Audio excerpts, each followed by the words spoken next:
मैंने एक नजर में पहचान लिया कि लड़का अखरोट तोड़ने के लिए जिस लोहे के स्टोव का इस्तेमाल कर रहा था वो एक एंटीक चीज थी। मैंने लड़के से कहा कि अगर वह मुझे स्टोव ला कर दे तो उसे 2 कैंडी के टुकड़े मिल सकते हैं। लड़के ने खुशी खुशी मुझे स्टोव दे दिया। ध्यान से देखने के बाद मुझे एहसास हुआ कि उस एंटीक चीज की कीमत कम से कम $2 मिलियन थी। अपनी खुशी को काबू में रखने की पूरी कोशिश करते हुए मैंने शांति से लड़के से अपने परिवार को बाहर लाने को कहा, लेकिन लड़के के अंदर जाने के थोड़ी देर बाद उसके पिता हाथ में दरांती लेकर बाहर भागे। उन्हें गलती से लगा कि मैं सिर्फ एक कैंडी के टुकड़े के लिए स्टोव ले जाना चाहता हूँ। मैंने जल्दी से समझाया कि मेरी पत्नी को घर पर अगरबत्ती जलाने के लिए एक स्टोव चाहिए और मैंने उसे देखा और उसे खरीदना चाहता था। मैंने तुरंत $1 का ऑफर दिया। लड़के के पिता ने तुरंत मना कर दिया और कहा कि कम से कम कीमत $3 है। मैंने दिखावा किया कि कीमत बहुत ज्यादा है और जाने के लिए तैयार हो गया। सच में लड़के के पिता ने जल्दी से मुझे रोका और कीमत एक और $1 कम कर दी। मैं मन ही मन हंस रहा था, लेकिन फिर भी हिचकिचाने का नाटक किया और आखिर में बिना मन के मान गया। जब मैं स्टोव लेकर चला गया तो मैं उसे खुद से बड़बड़ाते हुए सुन सकता था।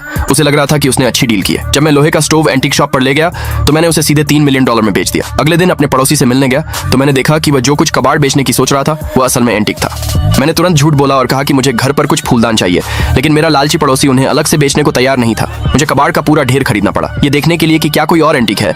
मैंने ध्यान से चीजों को देखने का नाटक किया, लेकिन कई प्लेटें देखने के बाद मुझे कुछ और कीमती नहीं मिला। मैंने मन ही मन आह भरी। आखिर में मैंने पूरा ढेर $40 में खरीद लिया। मेरे पड़ोसी को लगा कि उसने खूब पैसा कमाया है। एंटीक फूलदानों का जोड़ा मिलने के बाद मैंने तुरंत कई कलेक्टरों से कांटेक्ट किया। जब मैंने उन्हें ढके लाल कपड़े को हटाया तो वहां मौजूद सभी लोग हैरान रह गए। इनमें से एक एंटीक की मार्केट वैल्यू $7 मिलियन जितनी ज्यादा थी, लेकिन एक कलेक्टर ने यूं ही कहा, अगर दुनिया में सिर्फ एक ही बचा होता तो यह और भी कीमती होता। अचानक मेरे मन में एक आइडिया आया। मैंने एक फूलदान उठाया और उसे वहीं टुकड़े टुकड़े कर दिया। सब हैरान और चुप थे। मैंने कहा, अब दुनिया में सिर्फ एक ही बचा है। बचे हुए फूलदान की कीमत तुरंत दोगुनी हो गई। कलेक्टर ऑफर देने में मुकाबला करने लगे, लेकिन मुझे डर था कि बोली लगाने से एंटीक चीज खराब हो सकती है, इसलिए मैंने सबसे कागज पर अपने ऑफर लिखने को कहा। सबसे ज्यादा बोली लगाने वाला जीत गया। आखिर में फूलदान $30 मिलियन में बिका। दूसरे पार्ट के लिए कमेंट में यस लिखे।